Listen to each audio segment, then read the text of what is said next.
Oke, assalamualaikum warahmatullahi wabarakatuh. Perkenalkan, nama saya Fatur Rahman dengan NIM 0521166063, jurusan Sistem Informasi UPBJ Bandung.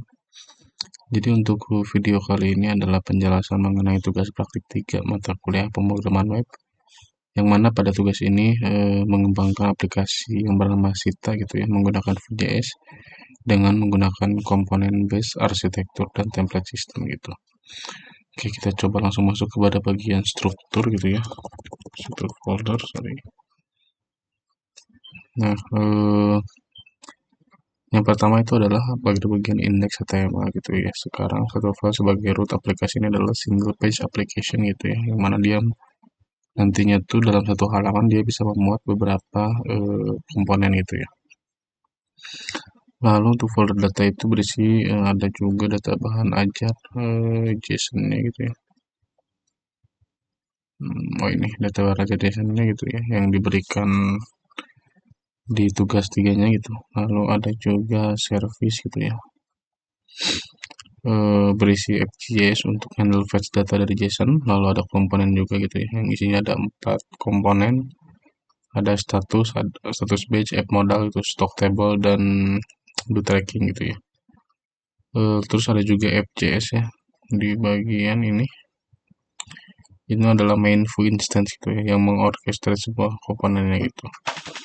Lalu pada bagian index HTML kita menggunakan tab basic routing gitu ya, yang sederhana aja gitu ya. Nah, di sini ya, tab basic routing gitu.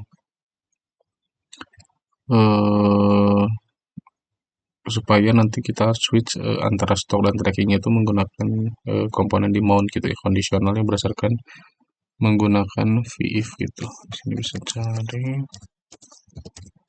Nah, di sini nih.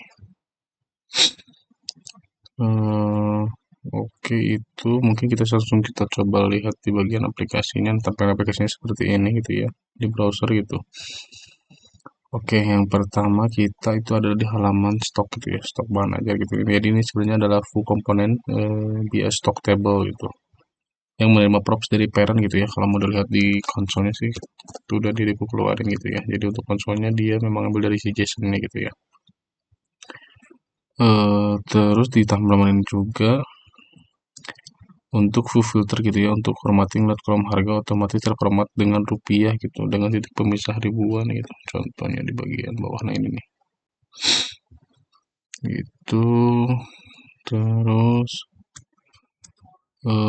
filter currency diberikan dengan komponen syntax simple gitu ya, filter name juga gitu, filter gitu. Terus ada juga quantity yang menambahkan satuan buahnya gitu ya, karena yang di tugas 2 itu nggak ditambahin tuh termination buahnya itu. Lalu ada di bagian hover mouse gitu ya, ini untuk ke bagian si status gitu ya, menggunakan tooltip on hover gitu. Terus sekarang gimana event enter atau escape cancel gitu. Lalu isi form juga di sini masih sama gitu ya sebenarnya gitu ya, cuman dibedainya dia bisa menggunakan enter untuk menyimpan gitu. Kita coba sampling data, testing, pilihan Jakarta 1 misalkan ya, 10.000. Terus misalkan isi 50, safety stoknya 10, bisa enter itu langsung menyimpan data juga gitu. Kita menggunakan keydon enter dan keydon gitu ya. Oke, lalu untuk tadi yang kita tambah datanya gitu ya, kita misalkan order, nah ini untuk datanya. Lalu kita juga punya fitur hapus gitu ya, buat menghapus datanya gitu. Itu dari untuk fitur hapusnya. Lalu ada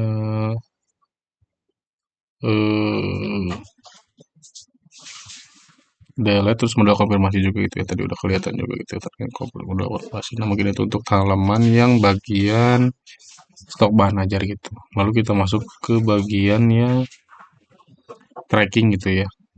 Nah untuk di tracking sekarang itu Fitur barunya adalah search fungsionalitas gitu. Jadi di sini bisa mencari berdasarkan DO atau NIM-nya gitu ya. Karena di bawahnya itu datanya kan muncul semua gitu ya.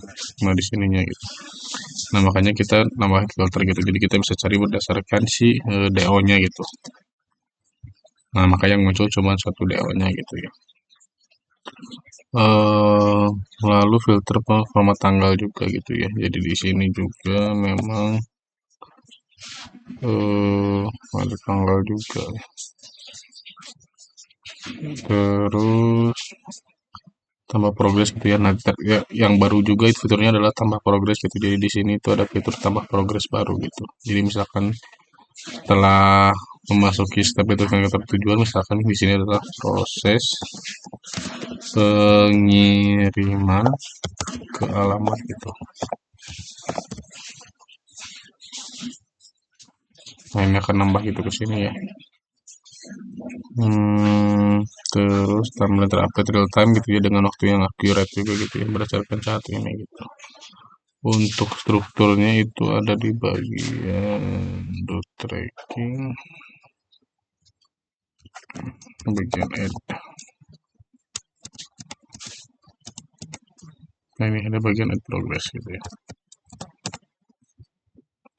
Nah di bagian sini. Lalu mungkin untuk data service-nya, data service itu adalah handle data access gitu. Jadi untuk bagian data service di sini gitu ya. Nah ini ada fetch data gitu ya. Jadi menggunakan fetch data untuk load dari JSON filenya gitu. Jadi ada try catch-nya juga untuk handling error gitu ya. Lalu untuk di bagian data bahan ajarnya, di sini tuh pakainya external JSON file gitu. Jadi bukan hardcode di JS-nya ini, jadi lebih realistik dan scalable gitu istilahnya ya. Terus di bagian app.js itu kita di main view instance-nya itu mountain lexical hook gitu menggunakan load data dan fetch JSON gitu ya. Ini nih menggunakan load data gitu ya. Lalu di bagian status batch juga ada komponen sederhana gitu ya buat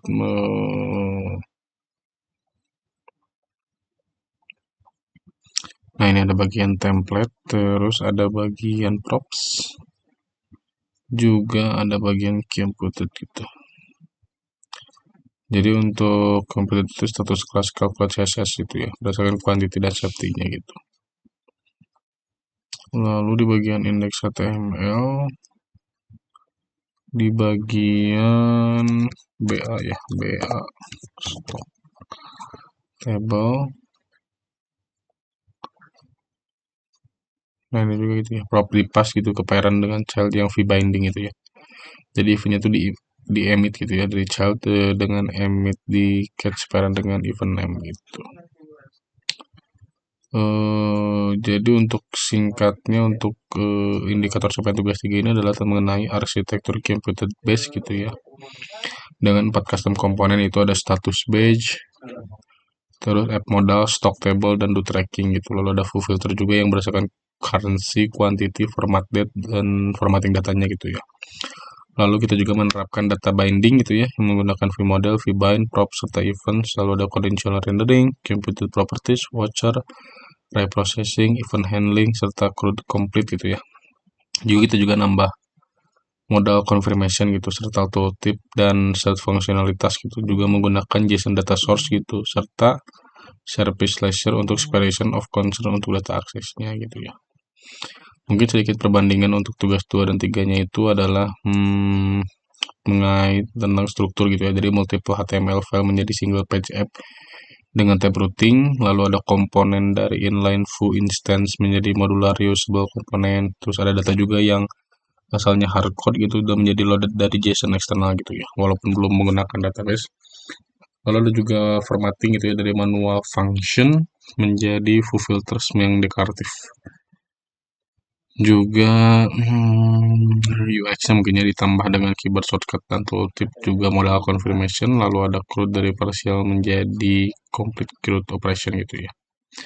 Jadi tujuannya supaya aplikasi lebih scalable, maintainable, dan production ready gitu ya.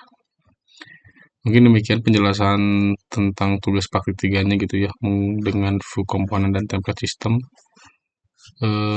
Ya semoga bisa bermanfaat. Terima kasih atas perhatiannya. Jika ada pertanyaan mungkin bisa dikontak di e-learningnya gitu ya. Semoga bermanfaat. Terima kasih. Wassalamualaikum warahmatullahi wabarakatuh.